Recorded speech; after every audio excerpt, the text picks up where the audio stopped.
Hi, everybody. Welcome to our Let's Talk show.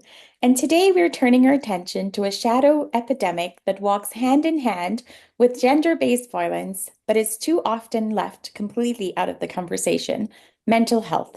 The scars of domestic abuse trauma that settles deep into our families. They are silent battles with depression, anxiety, PTSD, and generational trauma that we seem to not be able to leave behind. To heal our nation, we must address the mind just as fiercely as we protect the body. Joining us today is the incredible team behind Hope in Motion, education and empowerment to bring awareness to gender-based violence and mental health. And I would like to introduce to everybody the Hope in Motion and team, starting with Dr. Michelle Mosley, and she's going to share what this vision and how you can help. Perfect. Thank you, Amina. And thank you to the Let's Talk team. We're so grateful to be here today. We appreciate that you're taking the time to talk with us and give us a platform where we can talk about why we're here, why we're advocating, what we expect to gain. Mental health and the very direct relationship that it has with gender-based violence is something that I don't believe should be left out of the conversation. As we talk domestic violence, as we talk intimate partner violence, as we talk gender-based violence, one of the things that is very evident is that aspect of mental health. And this is part of the reason why when I spoke with the Ministry of Health in Guyana, one of the things that they asked us specifically to do is to include a section of this entire empowerment and education that will be directly related to addressing mental health. I want to pause for a second and say something. Uh, the reason why Hope in Motion, the reason why we're embracing the entire idea behind Hope in Motion education and empowerment is because we recognize, much like Armina said, we have to be able to empower a nation by helping to heal our minds. It's no longer just about the physical, it's about the whole person. And with the healing of the mind, that's the part that comes into play when we talk about the mental health. And when we talk about people being affected by mental health as a result of being beaten, being abused, and whether that abuse is physical, whether that abuse is emotional, whether that abuse is mental, it does something for our very psyche. Let me just give a little bit of a side note in one of the organizations that we're talking to in Guyana, and that's the juvenile area. And the reason why we're talking to them is because we recognize that when people don't know how to manage their anger, they end up, or I'm talking about young people, they end up in the juvenile section. And then, of course, as soon as they get to age 18, they're tossed into, the adult prison, which doesn't help them in any way, shape, or form. In like manner, when people are constantly being pushed around, beaten, abused, a couple of things happen. It affects their mental health that they could become even more passive. They can become suicidal. And they could also, unfortunately, wreak havoc on someone else because of that abuse that they suffered. We're doing this because it is not just about any of us, but it's rather about all of us. It's about every single person understanding that this is not something that is going to go away, and silence is no longer an option. We have to be able to talk as a community, and that's the biggest reason, the single biggest reason that Hope in Motion has evolved into a broader spectrum than when we first started having the conversation. The lead writer, Harry Kamalasaran, is in Guyana right now, and he's working very hard and trying to get us funds for this. We're going to do it. Even if we are going to be bare bones, we're going to do it. We've had quite a few disappointments where people have not seemed to see the severity. I think on some level people understand, but we're not sure why they're not putting their monies behind it. But I will tell you what, this is not something that could be swept under the rug. This is not something that will go away. This is here to stay because it's not only about Guyana, by the way, it's about across the world, when I looked at the stats and we looked at all of the information that's put out there with regards to gender-based violence and intimate partner violence, and all of the side effects, as I call them, the mental health, the trafficking in person, because believe you me, some people leave home, young people leave home because of domestic violence, but they end up being trafficked. It's all related. And that's why we're here today. And I know that I'm talking a little bit across, across different subject matter, if you will, within the broader gender-based violence, but they're also interconnected that I do want people to understand that when we approach this here, it is not one-dimensional. It's actually going to be looking at all of those areas.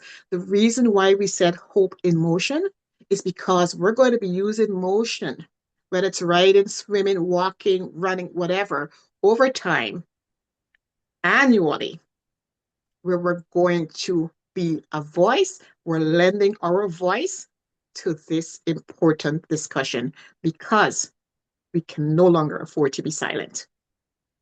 So, what Michelle is speaking about actually is on October 24th and 25th.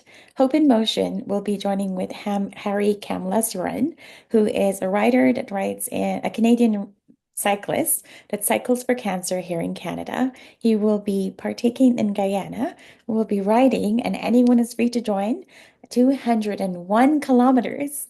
And we will link the route so that you can take part, donate, and do your best to spread this and as much as possible. But that is what Hope in Motion is planning to embark on October 24th and 25th. And we're wanting you to take part to make a change. Any little bit counts, any kind of action, donation, volunteering, anything you can do, even spreading the word, putting this on your Facebook and getting out there. And of course, we do have other members of the team here with us, and I wanted to kind of have Monica share with us part of her thoughts and of what it is that you can do coming from a survivor's point of view.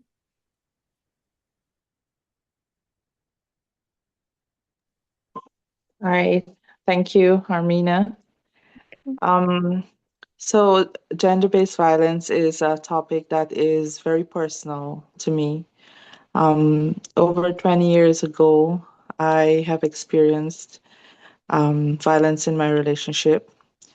I really carried it quietly for a long time. It took me a lot of, as Hope in Motion is set out to do with an education and empowerment.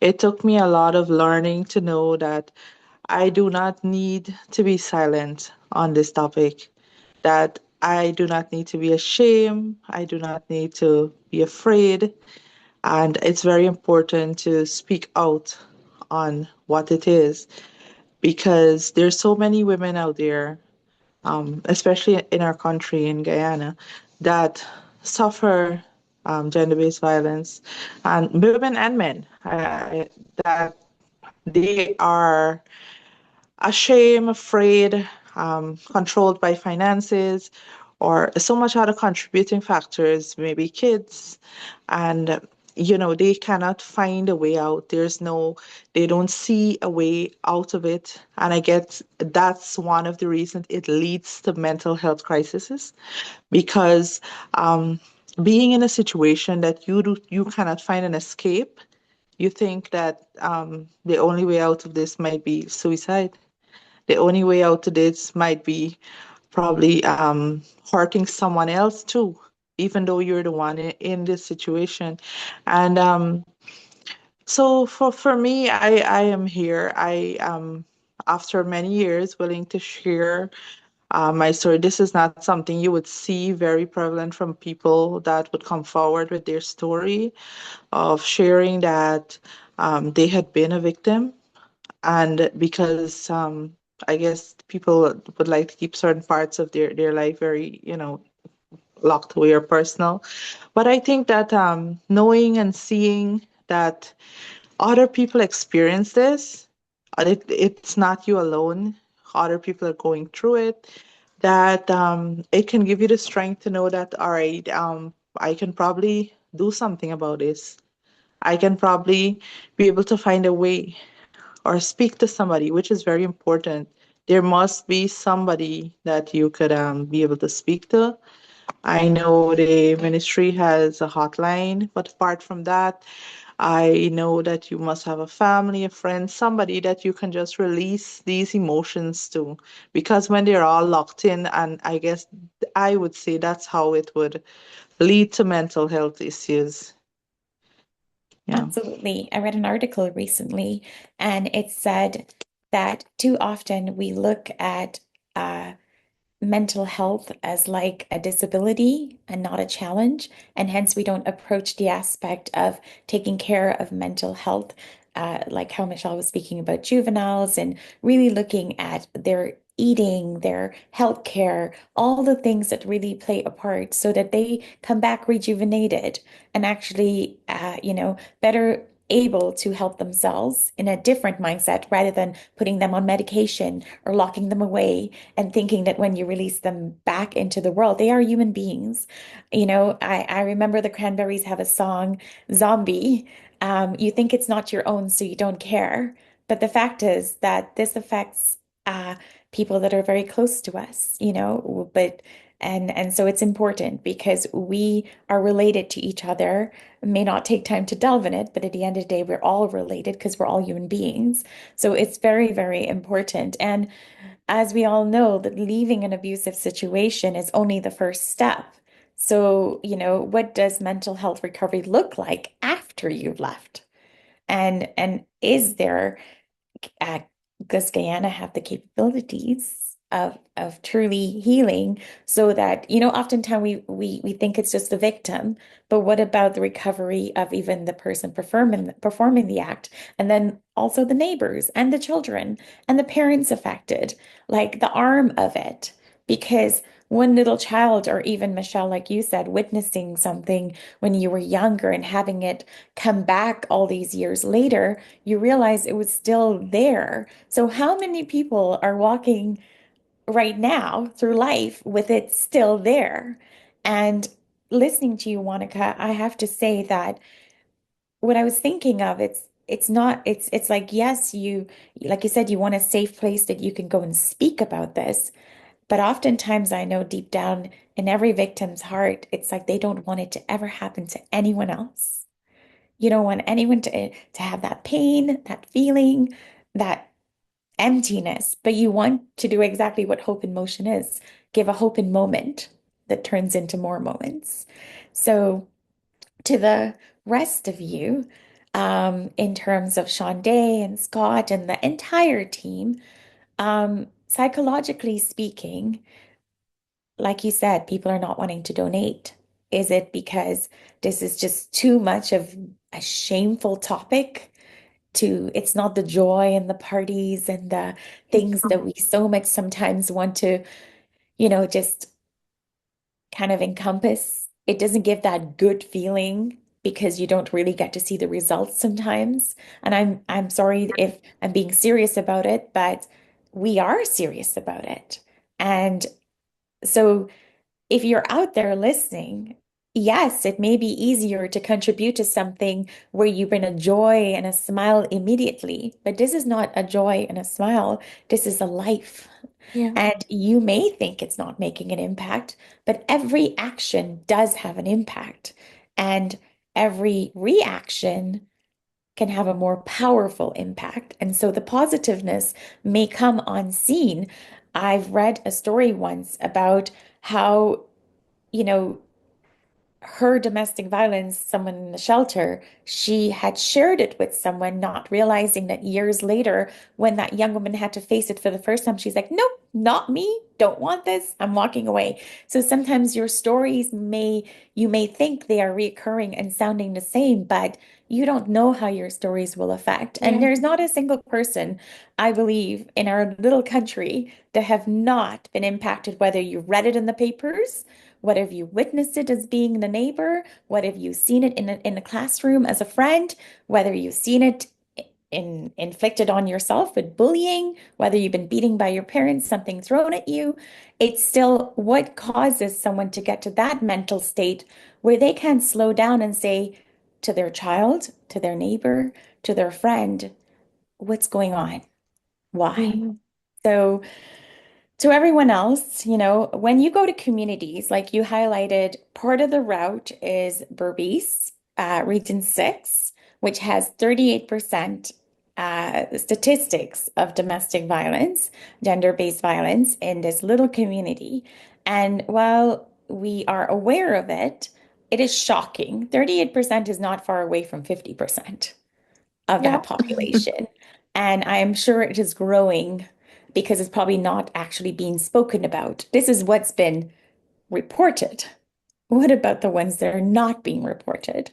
And so I do want to ask you guys, as you will be cycling through this and talking about this more and more, how do you approach the community's collective mental health?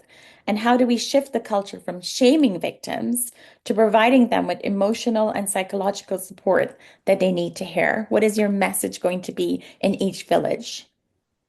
Okay, so I'll start. My name is Shondi Lewis, and I serve as the Director of Strategic Communication for Hope in Motion. And for us, I think it starts with creating safe spaces for conversations and replacing the judgment with compassion, because once we are able to do that, we're able to get closer to someone. When we pass judgment and compassion is not within reach, people are often overlooked. So I think the compassion aspect is important, and we want the survivors to know that there is no shame in speaking up and seeking help. So that's another piece that we'll be sharing with them. Through education and community engagement, we hope to shift the culture from silence and the stigma that one carries, where people feel supported and empowered to heal. I mean, like Wanika is saying, her story is really touching, because I mean, I've experienced, I've been around all of these things, gender-based violence, not just women but children too, men. Each and every person is actually affected by this. It's not just one individual, or one group of people. Everyone is affected, like you said, Armina, too. And I think an important aspect to remember is that each and every one is that we need to be kind to one another. We never know what others are going through. I mean, I had a conversation the other day with some of our team members, and we shared certain aspects of our lives, and nobody could have tell by the way you look how much you've endured and how much you've experienced, just by looking at someone. Like, I could be smiling and laughing all the time, but because no one ever asked or took the time to say, well, how are you really doing? Or have that emotional intelligence to really support that. It's really, it was really a eye-opening to see that. And I mean, I've known that for a long time, but just sitting there and engaging and having that communication. I mean, even amongst our team members, us not knowing that, okay, this has happened to us and we've experienced these things, it was really eye-opening, right? And it also gives us the reason, our why. It reminds us of our why and why we're doing this, why we're so committed to going out there in the communities and reaching people, so that they can also feel a sense of hope that there is a way out, and there are people who are rooting for them, who are standing with them and saying no to violence, no to gender-based violence, and even supporting their mental health. Because I mean, that that's a conversation in itself alone, that our mental health, it's so important. And the thing about it is that when we endure these things, and people go through those things, everything lodges in the subconscious mind. And if you're not able to take that and resurface it, reshape, recalibrate, and reset that subconscious mind, then it kind of plays, and it kind of loops around, and it keeps you in a space. So yeah, our main thing is just going through the communities and just giving people hope, encouraging them and empowering them, educating them. It's all in the name, right? Hope in motion, education and empowerment. We're here to just educate, empower, and just, be there for one another. Well said. And Scott? I feel like Shandy covered a lot of what I was going to say, but I just wanted to add into thanks for hosting us, Armina, and hi everyone. My name's Scott Cheritar. I'm the director of our digital infrastructure and brand strategy. So I help kind of on the back end and support the team. But my thoughts that I wanted to share is that I think one of the really important things is that you don't want to single anybody out or identify them either to say like you're a victim, you've had this happen to you, you suffered something. People have pride. People don't like to ask for help. They want to be able to solve things on their own. They compartmentalize. They bury things. And for myself, for people that I know, people that I've supported, um, yeah, the safe space is really important, as Shandi's saying, for victims. But in addition to having that safe space, like um, there can't be a safe space everywhere. If something's happening and you're in your home and this is where the violence is occurring, right? Like, where do you go for that safe space? And if that isn't immediately available, we want to be able to help people or lead them to the resources that are available, whether it is a hotline, whether it's a neighbor. I know within Guyana they have the iCare app that the government's using and supporting and promoting within the community, and that's just something you can do kind of right from your phone. You're in the washroom. It's tucked away. It's at your convenience, but um, everybody deals with things different, and for those that I've chatted with in my experience, um the people that hide it, they compartmentalize it, it's how they deal with it. But when life happens, things happen, and it triggers those emotions and those memories to come back up. If you were victimized as a child and something happened to you, you bury it. It's my family, it's how things are happening, it's the way that we've grown up. You bury it, it's gone. 20 years later, you have a kid. You're going to start remembering all these things, what you went through, how you grew up, what your parents did, what their parents did, what did you like, what did you not like, what did you suffer through, what don't you want to do through your kids. With our generation, we're kind of in a big age bracket here, but I'm part of that millennial group. And a big thing that I see online with social medias now is like, just speaking from a male's perspective, right? That a lot of men are moving away from that typical, like, I'm at work, my wife deals with the family, they deal with all the house stuff, and this is kind of where my priority is. There's starting to be a shift, kind of throughout the world, of fathers and male figures trying to be more present. They want to break those habits, they want to break those stigmas. And I was severely abused as a child. I don't want to do the same thing to my son or my daughter and raise them and have them have the those negative connotations, those memories, those, you know what I mean? Like, it's just, you can suppress things, you can hide things, you can keep it to yourself, and that is a coping mechanism. But is it the best one? Not necessarily. And Sean, you was saying we were having a conversation kind of earlier this week, and just knowing that I just lost my train of thought. I had it right there. Just knowing that it's not you alone. Somebody else has gone through this. It's there's like, the reason we chose the name Hope Emotion is that there's hope. You can see somebody who went through something, you can see somebody who struggled through it. You may not know them personally, but seeing a video, hearing a story, reading an article, it gives you a glimmer of hope. Somebody went through this. There is hope. I can work through this as well. It's just, it takes a lot. You need to dig deep. You need to know where to look. You need to know where to go, right? Sorry, I'm kind of rambling a bit. I got lost You're halfway doing through there. great. You're doing But great. yeah, this is kind of my perspective, is that we want to be able to, for those who do want to self-identify, great. We're here to support you. We want to be able to help you to get to where you need to go. But those who don't want to identify, that's okay as well. There's no right or wrong way to approach it. But we want you to know that there is support out there. There is help out there. It's not just, something that you have to live with, something you have to suppress. It's part of your past. It's part of your life. It's part of your history. But you grow and you learn and you take the negative and you turn it into a positive experience for yourself, right? To put out positive energy in the world. Perfect. Well, that's a great ending to our segment today. We are going to be providing the links. And remember, to heal our nation, we must address the mind just as fiercely as we protect the body. So we will be linking everything. And thank you, everyone, for joining us today. Now, it's going to end there because we have 1 minute. But Michelle and Monica and whoever else wants to do a live right now, I think because you guys are hot and this is in the thoughts, and I have so much to your thoughts, Scott, because I heard what you just said. And my take on it is we say domestic meaning home, but domestic to me, we are the home. Wherever this shell is, should be protected space. Since I was 7, I trained